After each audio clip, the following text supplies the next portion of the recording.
Hari kedua World Economic Forum di Davos, Swiss diwarnai dengan berbagai diskusi yang produktif, diantaranya terkait krisis tenaga kerja, perkenalan dan antara kepada para investor, dan juga pembahasan terkait pembiayaan berkelanjutan. Dan kita ikuti laporan Marcelina Tumundo dari Davos, Swiss.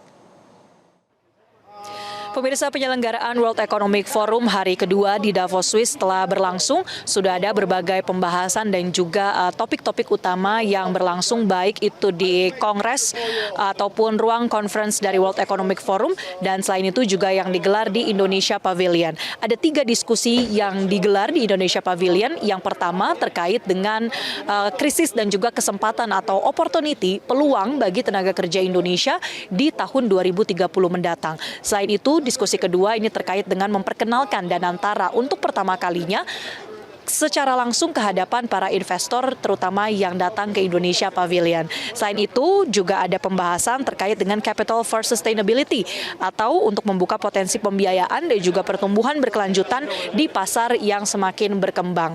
Dan kami juga melihat bagaimana antusiasme dari para partisipan atau pengunjung ke Indonesia Pavilion ini. Tadi juga sudah dilakukan diskusi ataupun sesi tanya jawab yang mana dari sejumlah partisipan ini banyak yang ingin mengetahui sebetulnya bagaimana dari sisi regulasi ketika ingin berinvestasi di Indonesia, keamanan atau proteksi seperti apa yang diberikan kepada pengusaha-pengusaha atau calon investor yang tertarik dengan Indonesia. Selain itu juga ada sejumlah ketertarikan yang ingin mengetahui lebih lanjut terkait dengan Danantara sebagai salah satu sovereign wealth fund terbesar di dunia.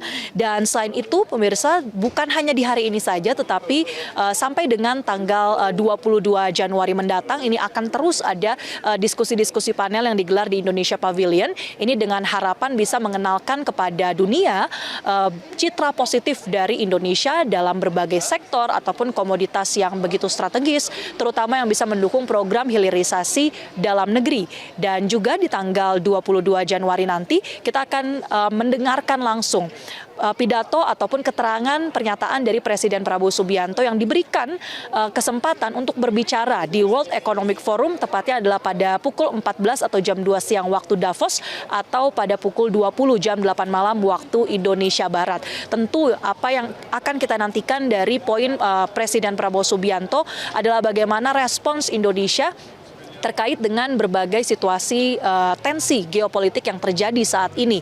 Dan selain itu juga apa saja sektor-sektor strategis di Indonesia yang nantinya akan dikenalkan secara langsung oleh Presiden Prabowo Subianto atau akan lebih diamplifikasi bagaimana potensinya ke hadapan para perusahaan-perusahaan besar atau pemerintah-pemerintahan dari negara lain yang hadir di World Economic Forum. Seperti kita tahu, World Economic Forum tahun ini dihadiri oleh 3.000 partisipan dari 130 negara. Ini bukan hanya dari pemerintahan, tapi juga dari perusahaan-perusahaan besar, kemudian juga dari organisasi internasional, dari para akademisi, bahkan tidak ketinggalan dari kalangan influencer dan juga pegiat-pegiat teknologi. Kita harapkan World Economic Forum pada tahun ini tentunya bisa menjadi pintu masuk atau cikal bakal dari semakin meningkatnya investasi ke Indonesia. Dari Davos, Swiss, Marcelina Tumundo, Anwar Triwibowo, Metro TV.